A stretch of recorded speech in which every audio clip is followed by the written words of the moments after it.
بسم الله الرحمن الرحيم. الحمد لله رب العالمين، والصلاة والسلام على سيدنا محمد وعلى آله وصحبه والتابعين، المشايخ الكرام، الأساتذة الأعزاء، الآباء الأوفياء، الطلبة النجباء، الحضور الكريم، أحييكم بتحية الإسلام. السلام عليكم ورحمة الله وبركاته. أسعد الله مساءكم بكل خير، وتقبل الله مني ومنكم صالح الأعمال. شكرا لدعوة تلقيتها من أناس أحب أن أكون مشاركا لهم في احتفالهم بتكريم الطلاب الذين شاركوا في المركز الصيفي، فلهم مني كل الشكر وفائق الاحترام. ماذا أقول بعدما سمعت وحالي وحالكم كمن يحمل التمر إلى هجر أو يبيع الحلوى إلى نسوة؟ فمنكم المعذرة. بما أنه ذكر المقدم بارك الله فيه وشرح الله صدره وأنبته الله نباتا حسنا، ذكر السفينة وأنها رست، ذكرني بسفينة نوح التي نجا من ركب فيها رغم الأمواج العالية. وإذا كانت سفينة نوح قد واجهت تلكم الجبال العالية وجاوزتها، فإن هنا سفينة الميسر قد تواجه جبال من المثبطين لا قدر الله، لكنها مستعدة لمجاوزتها. المهم أن يبدأ الركاب ببسم الله، وقال اركبوا فيها بسم الله مجريها ومرساها إن ربي لغفور رحيم. وهي تجري بهم في موج كالجبال. ونادى نوح ابنه وكان في معزل يا بني اركب معنا ولا تكن مع الكافرين. عجبت لقوم نوح عندما رأوه يسمع السفينة سخروا منه، فقال لهم إن تسخروا منا فإنا نسخر منكم كما تسخرون، وسوف تعلمون من يأتيه عذاب يخزيه ويحل عليه عذاب مقيم. حتى إذا جاء أمرنا وفارت النور قلنا احمل فيها من كل زوجين اثنين وأهلك إلا من سبق عليه القول ومن آمن معه إلا قليل. وقال اركبوا فيها بسم الله مجريها ومرساها. عندما تبدأ ببسم الله في عقد الزواج يبارك الله تعالى في الزوجين، وعندما تبدأ ببسم الله في الصف الدراسي يبارك الله فيك وفي طلابك. وعندما تبدأ رحلتك السياحية أو إلى العمل أو إلى أي مكان تحصله فتقول بسم الله، تصل بإذن الله تعالى إلى بر الأمان وشاطئ السلام. إذا ابدأ حياتك، ابدأ يومك، ابدأ عملك، ابدأ دراستك، ابدأ قراءتك، ابدأ كتابتك، بل ابدأ تعاملك مع الناس بسم الله. فبسم الله يبارك الله تعالى، بل ويعينك على الوصول إلى تحقيق الهدف والغاية التي أردت. إذن انطلقت سفينة جماعة مسجد دار القرآن ومن معهم ببسم الله، ورغم الأموال لكنها وصلت ولله الحمد. وها هم اليوم قد بلغوا بر الأمان وشاطئ السلامة، فهنيئا للركبان وهنيئا للركاب وهنيئا للبحر. مثل القائم على حدود الله والواقع فيها كمثل قوم استهموا على سفينة. لا بد من السفن اليوم، وإلا سيغرق الناس. ما الممكن أن نجلس للتشاكي والتباكي كما يفعل البعض الذين قال فيهم أبو مسلم رحمة الله عليه: يقعد يشكو بعضنا لبعضنا وما مفاد من شكا ومن بكى. وأنا أعجب من الذين يتشاكون ويتباكون في المجالس العامة والمجالس الخاصة واللقاء، ويلعنون الضلال. وأنا أقول لهم: أضيئوا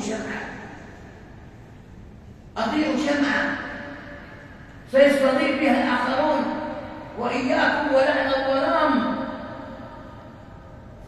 فلا يلعن الظلام إلا من ابتلي بالخذلان والعياذ بالله. إذن مثل القائم على حدود الله والواقع فيها كمثل قوم استهموا على سفينة، أحدهم في أدناها وأحدهم في أعلاها. وكان الذين في أدناها إذا ما أرادوا أن يستقوا من الماء مروا على من فوقهم فقالوا: ألا نخلق لنا خلقا؟ وتسمع حكي: ليش تسوي مرة الصيف؟ حالوا قالوا: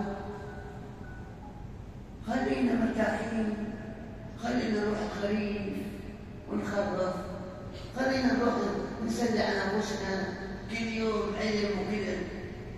ألا يوجد هذا الطرف؟ وإذا بدأ المركز الصيفي بس يلا جيبوا ولدنا، هاتوا ولدنا. ليش؟ قال: عشان نسافر، لأن المدام منسقة عليك وهو ما يقدر يكون شيء عند المدام. حتى واحد من الناس يقول: لما تشوفوني رايح بيتي اسألوا الله لي التثبيت. خير إن شاء الله رايح البيت. أحيد الذي يطلب التثبيت بيروح في القبر قال عنده حرمة من القبر. ولا أقول لكم هذا الكلام من فراغ، لأنني ذهبت في مشاركة رحلة خلوية في أحد المراكز الصيفية، فقال لي المشرف على المركز: أتعبني أولياء الأمور، كل يوم يأخذون واحدا من الأولاد، والأعداء أوها بالخيط من نسج العنكبوت، وأنا جالس ومعي من الأساتذة حتى من خارج عمان، أتيت بهم ليدرسوا وبذلنا أموالا وهيأنا مكانا، وكان الاستعداد التام كشعار الكشافة، كل مستعدة، وإذا بولي أمر يأخذ ابنه من بيته أو من بيته. لماذا تخلق السفينة؟ وأنا في أكثر من مرة في بداية كل صيف ألقي خطبة في موضوع الصيف، وذكرت بأن الصيف نقسمه إلى 3 أقسام: للارتحال وللتعليم والتعلم وللعمل في المزارع. وما شاء الله وأنا جالس اليوم مع الشباب سلم عليهم، سيارتان تقلان ما شاء الله محملة بعدهم في البصر، عاد معهم اخصاب والله خنيزي وشيء اصفر، عاد معهم مدلوكي والله نارنجي والله شيء ما إذا عملنا في المزرعة، خروجنا للنزل، تعلمنا وتعليمنا في المجالس والمدارس والمساجد. ولا نسمح لأحد بأن يخلق سفينتنا، لأننا نريد كأهل قرية أو مدينة أو ولاية أو محافظة أن تصل هذه السفينة بركابها إلى شاطئ الأمان وبر السلام. أليس كذلك؟ وهذا الهدف من إقامة المراكز الصيفية. واليوم وأنا قد حضرت ولله الحمد أعداد من الاحتفالات بختام المراكز الصيفية، وأنا صاعد على المنبر في مسجد الدوام، سبحان الله، كنت أريد أن أتحدث عن الدنيا وزوالها، وكان في مخيلتي أن أبدأ بقول الرسول صلى الله عليه وسلم لابن عمر: يا ابن عمر، كن في الدنيا كأنك غريب أو عابر سبيل. وسبحان الله غيرت الفكرة تماما، لأن عنوان خطبة الأوقاف اليوم عن الشباب، فاتخذت مدخلا هذا الموضوع لأتحدث عن ثمار المراكز الصيفية. ابن عمر ماذا قال؟ أخذ النبي صلى الله عليه وسلم بمنكبيه، يعني وضع يده الشريفة صلى الله عليه وسلم على منكب ابن عمر، عبد الله بن عمر بن الخطاب، أفقه الصحابة، أليس كذلك؟ فقال: يا ابن عمر، كن في الدنيا كأنك غريب أو عابر سبيل. فقلت: اليوم ينبغي لنا أن نضع أيدينا على أكتاف أبنائنا ونقول لهم: يا فلان، كما قال النبي صلى الله عليه وسلم لعبد الله بن عمر: كن في الدنيا كأنك غريب وعابر سبيل. فتحت المراكز أبوابها، واليوم تجني ثمارها. أمس كنت في مكان، وقبلها في مكان، والأسبوع القادم في مكان، تبارك الرحمن، يجدون الثمار كمن يحصد ثمار النخيل. وسبحان الله الأطفال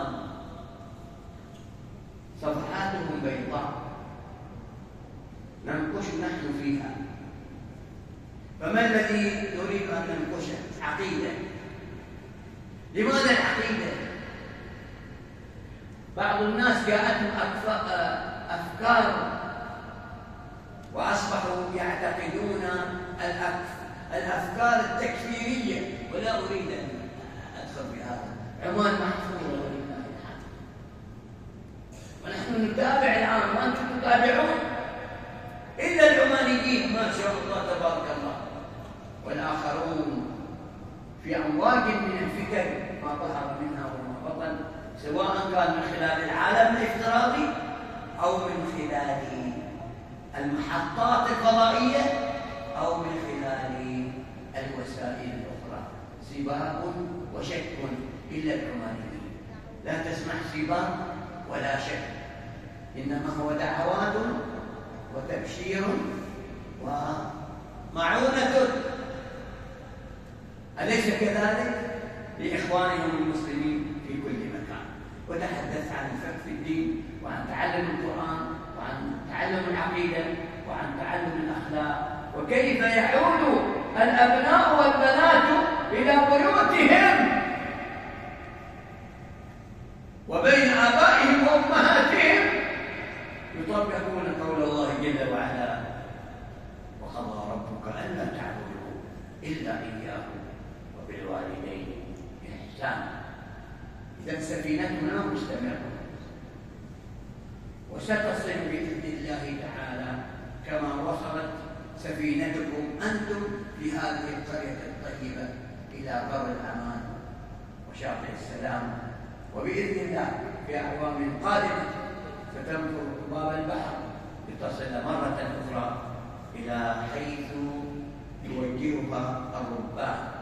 فبارك الله جهود الربابنة، وبارك الله جهود البحارة، وبارك الله جهود الركع أولياء الأمور. وهذه كلمة أختم بها حبيبي، لأنني لا أريد أن أثقل مسامعكم. أيها الآباء ولعل الأمهات، والصوت ما شاء الله سيسري اليوم إلى كل بيت. وقريب مرة ذهبت في بريطانيا ودخلت مسجد فيه مسلمون من الهند، في كل بيت من البيوت المحيطة بالمسجد سماعة يصل إلى أهل البيت من المسجد عن طريق الأسلك، بمعنى النساء يستمعن إلى كل شيء يقال في بيت الله. وجلسنا عندهم من العصر حتى صلاة العشاء، فنسأل الله القبول. أيها الآباء،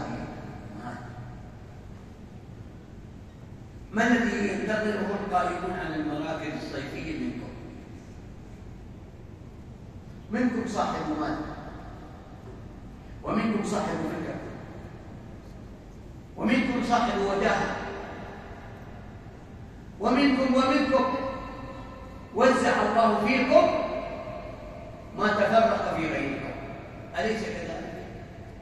فما الذي ينتظره القائمون على المراكز؟ أنا أقول هكذا صراحة، ينتظر منكم الدعمين المادي والمعنوي، وحضوركم اليوم هو دعم معنوي.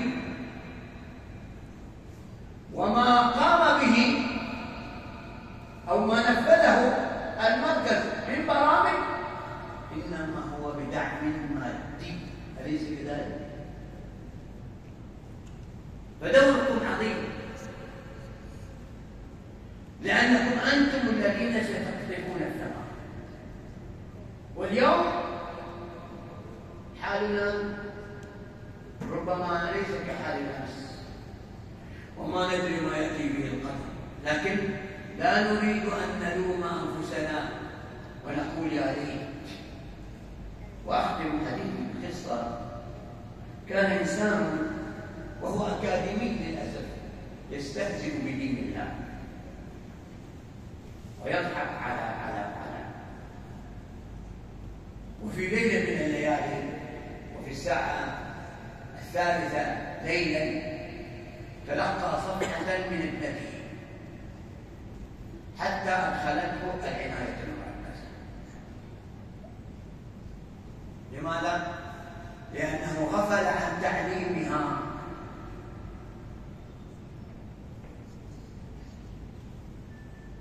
وغفل عن دوره. فالمولود يولد على الفطرة، وأبواه يهودانه أو يمجسانه أو ينصرانه، فأنت وفقك الله الذي جعلك على الفطرة ورزق ابنا أو بنتا فطرهم الله، وأنت الذي كنت على المحافظة على هذه الفطرة، فخرج ابن مؤمن صالح تقي بمعونة بعد الله، بمعونة إخوان لك وأبناء لك من الأساتذة والمشرفين القائمين على المركز الصحيح. إذن أهل القرية اليوم هنا ليقولوا للعالم أن سفينتنا بإذن الله ستصل إلى بر الأمان وشاطئ السلام.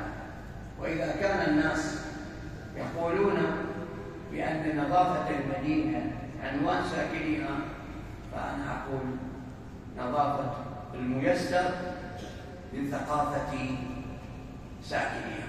شكرا لكم، بارك الله فيكم، غفر الله لي ولكم، والسلام عليكم ورحمة الله تعالى وبركاته.